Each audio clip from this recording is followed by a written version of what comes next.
meditation and quieting the mind. Hi, this is Candace Craw-Goldman. Meditation, it's a huge subject these days. Meditation helps to quiet the mind, and we really have to address both of these concepts because they can be important considerations in getting ready for a quantum healing session and in the session itself. Meditation is a practice that can help to quiet the mind. But what even is a quiet mind? It's a good question, and the very idea of our mind questioning itself about being quiet can actually even create some anxiety, and that doesn't help be quiet at all. I've met so many people who say things like, I can't stop thinking, or I've tried to meditate and can't. Well, our Western society is anything but quiet. We rarely even take the time to be quiet, especially in the last few years. We have our computers on or our earbuds, or we're busy scrolling through our devices, listening to YouTubes or whatever. Have you noticed that some things that used to be quiet aren't any longer? Elevators, waiting rooms, grocery aisles, even gas station pumps have music or screens to watch.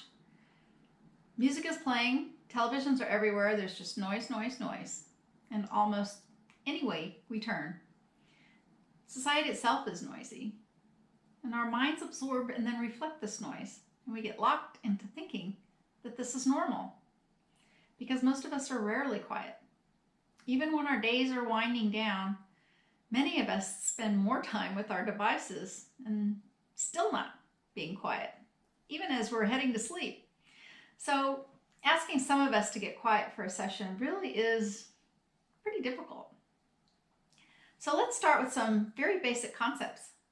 Some people think that having a quiet mind or meditating is the elimination of all thoughts. Well, not so fast, because it's really not that extreme, or it doesn't have to be. While experienced meditators might be able to claim that state of mind, meaning elimination of thought, most of us, including me, are really unable to banish all conscious thought. And the idea of even trying to do that just sets us up for failure. So with that thought in mind, I would propose the idea that a quiet mind is one where everyday concerns or worries or random thoughts are simply slowed down, neutrally observed, and then just kind of released. I've personally found it next to impossible to eliminate conscious or random thoughts, even during meditation. And then, yes, when you release a thought, odds are another one's going to show up to take its place. And the thing I want you to know is this is normal. Where we get to tend to be bogged down is by getting upset with ourselves that any thoughts are appearing at all, because it's normal. Now, they're likely to appear for most of us. So the idea here is to not let that bother you or upset you, because it's just going to happen. If you just observe the thought and then release it, rather than chase it and follow it to the next thought and the next thought and the next thought after that, then you can start to quiet the mind. The thing that I have found helpful is to observe and sometimes catch myself following the thought.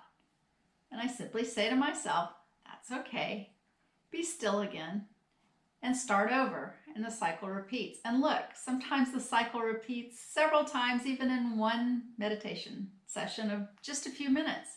This is normal. One of the ways that you can ease yourself into this process is by simply concentrating your thoughts on breathing, paying attention to the ins and outs, consciously observing, and staying focused. This can help drive out some of that early chatter. Again, the idea is just to slow the whole process down, and hopefully by quite a bit. But any slowing down is great, and it gets easier with practice, I promise. You aren't going to get there right away, and that's why it's called a meditation practice. And it really feels great when you can really, really rest your mind, I promise. When I talk about meditation, I often think about people who say they cannot stretch because they are not flexible. It's a catch-22, isn't it? You cannot be flexible if you do not stretch. I believe the same thing exists with meditation. If you claim you cannot meditate, it's because you haven't been meditating.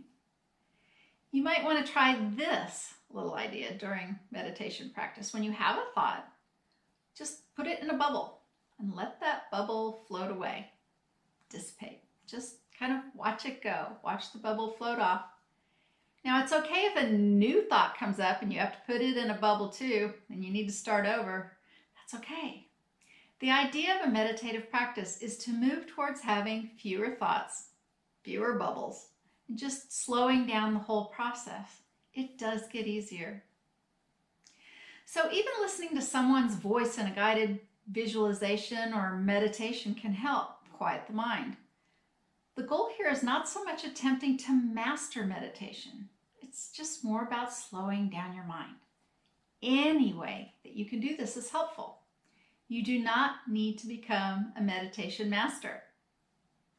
Okay, so why is it at all that quieting your mind is important here? Well, your higher self, your divine aspects, your spirit guides, all those realms we want to contact, they are often heard as the small, sometimes very subtle voices deep within inside of us. And if your conscious mind is just too loud, too busy, too distracted by worries or continual random thoughts, you're going to have a harder time hearing these important messages from your teams.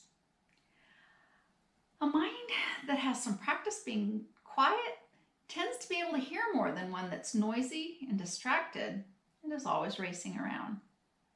Okay, so thanks for listening, and see you in the next video.